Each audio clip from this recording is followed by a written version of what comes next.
വണ്ടി പഠിക്കുകയാണ്. ആദ്യം വണ്ടി കയറി എന്താ ആദ്യം ചെയ്യല്? എനിക്കറിയാം, സീറ്റ് ബെൽറ്റ് ഇടണമെന്നല്ലേ. Very good. ബെൽറ്റ് ഇട്. ഇവിടല്ല സീറ്റ് ബെൽറ്റ്, അവിടെ അല്ലേ? അപ്പൊ ആ ഭാഗത്തിരിക്കും മൊത്തത്തിയ അങ്ങനെയൊക്കെയാണ്.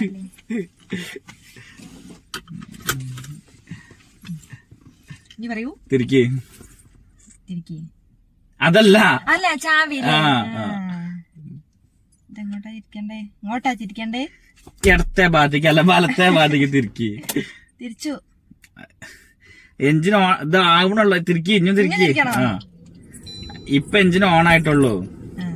ഇനി തിരിക്കി. വണ്ടി സ്റ്റാർട്ട് ആയിട്ടില്ല. ഇപ്പൊ വണ്ടി സ്റ്റാർട്ടായി. അതിലൊന്നും ഇപ്പൊ ചവിട്ടണ്ട. ഫസ്റ്റ് എന്താ? ഫസ്റ്റ് ഇട്. നിങ്ങള് അന്ന് ഫസ്റ്റ് വണ്ടി കയറിയപ്പോ ഫസ്റ്റ് ഇട്ടത്. അത് മഴയുള്ള സമയത്ത് വൈപ്പറാണ്. First gear ഇടാനുള്ളതാണ്. മനസ്സിലായ? അനക്ക് ഇത് പറഞ്ഞ ശരിയാവൂല. എനിക്ക് പറഞ്ഞ ശരിയാവും. നിങ്ങൾ പഠിപ്പിക്കണ്ടേ?